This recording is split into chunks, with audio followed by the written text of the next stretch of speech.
is a trust that each German Pilsner is unique. What is the difference between regular Pilsner and premium Pils? May German Pilsner be similar with Czech Pilsner? Welcome guys, you're on the channel Basil, right? And here we don't drink, we taste.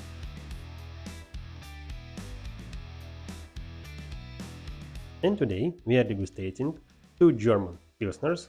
One of them is a classical German Pilsner Beck's, and the second one is a completely new Pilsner for me. It's a Rothaus Tannenzäpfle label. Beck's is a classical German Pilsner and Rothaus Pils is a premium German Pilsner. So actually my goal is not a versus. My goal is to try something interesting, find something new and unique in taste and compare them and to find similar and different. Let's start tasting.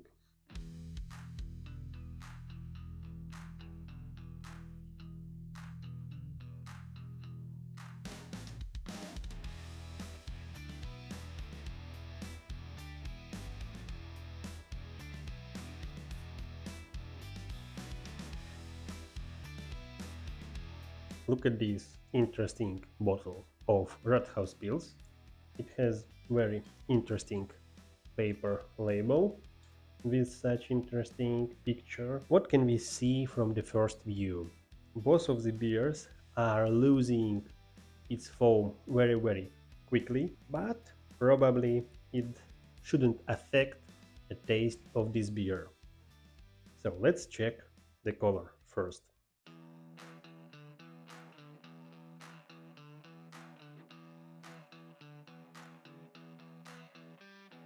From far, I already see that the color of those two beers is pretty light. It's okay for German Pilsners. It should be light and much more lighter than usual Czech Pilsner or Polish Pilsner. I can say that the color of those two beers is almost the same, but I can say that the color of Rothaus Pils is a bit lighter and closer to light yellow color, when color of Beck's is a regular yellow color.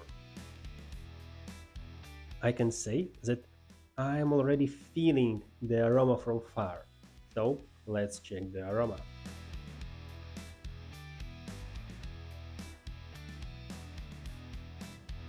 I'm feeling some aroma of Rothaus Pils. It's a bit weak, but I'm feeling some far notes of citrus and some bitter notes in the aroma. Let's check the aroma of Beck's.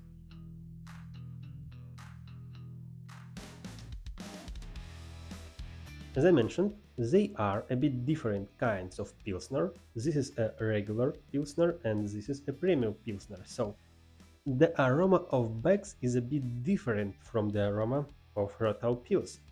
Here I am feeling some usual metal and bitter notes of usual German Pilsner. From the perspective of aroma, I can say that they are usual Pilsners without any specific notes in aroma. Actually, they smell as usual Pilsners. German Pilsners. Let's check the taste. Rothaus Pils will be the first.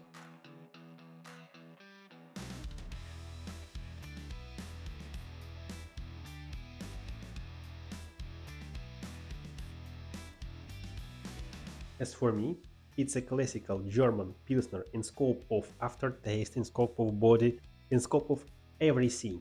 But in scope of taste, it's really interesting. The first thing I felt, it's exactly immediate hoppy snap, but this hoppy snap was as strong as hoppy snap of usual Czech Pilsner. I can say that the bitterness of this Pilsner is higher than bitterness of Pilsners I tasted previously in my videos. This beer is a bit more bitter than usual German Pilsners, but it doesn't mean that this beer is not fine.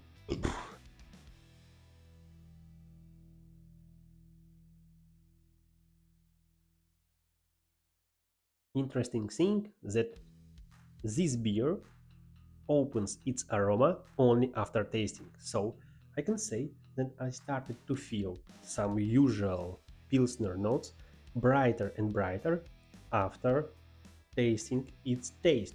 Tasting, taste, tasting, taste. From the first view, this is a usual German Pilsner from the perspective of body and aftertaste, but in scope of taste, it's something like in the middle between German Pilsners and Czech Pilsners. The taste of this beer is rich and tart, and a common perception that this beer is a bit drier than the other German Pilsners. Let's taste Beck's. Wrong hand. Very interesting taste. It's much more lighter. It's not so dry and not so tart. The bitterness of the Beck's Pilsner is not so high, and this beer is not so crispy and not so dry. It's much more easier to drink Beck's than Rothaus Pils. It's not so dry, it's not so crispy, and it's not so bitter. But at the same time, I cannot say that it's not a Pilsner. A light bitterness was with me during the whole drink.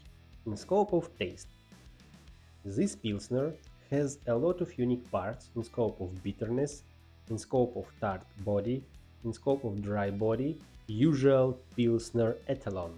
About this beer, it's really pleasant to drink this beer without any bright moments, which I can separate from each other and can say that it's tart, it's dry, it's interesting, it's unique, and etc. In my opinion, if you want to find something unique and interesting, to try to find with each sip, with each tasting something new and interesting, you can drink premium pilsners like Rothaus Pils and try something unique for you.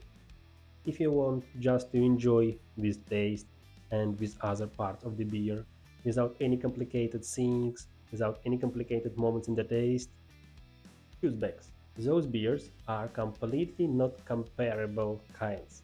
I will give my rates, but this video is not about versus. It's about tasting of two almost different pilsners.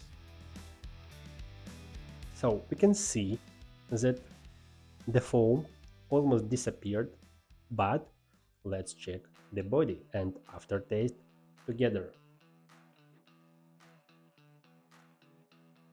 Very tart body. It's not so crispy, but it's really tart and dry. Dry and tart taste and body give me a possibility to feel each note of Pilsner specific with this beer. Let's check the body and aftertaste of Beck's. The carbonization of Beck's is higher than carbonization of Rothaus Pils. At the same time, this body is not so tart and not so dry. It's easier to feel refreshing aftertaste. In scope of aftertaste, both of those beers are refreshing. I have to do my best to find something refreshing in aftertaste with Rothaus Pils, but with Beck's it's easy to find something refreshing without any difficulties. So let's give my rates one by one with each criteria. Color, aroma, taste,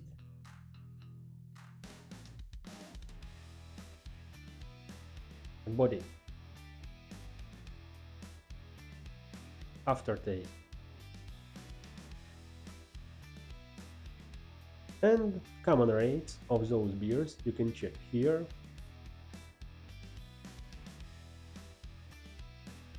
And here.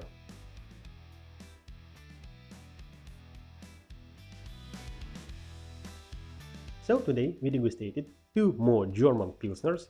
One of them was Rothaus Pils and the second one classical Beck's. I can say that I found some unique parts in each beer. In Rothaus beer I found a real crispy and dry taste, and in Beck's beer, I made sure that it's a really refreshing and simple beer, but very pleasant to drink and just without any complicated parts. It was Basil Raid. Subscribe to my channel, like the video. See you on Friday.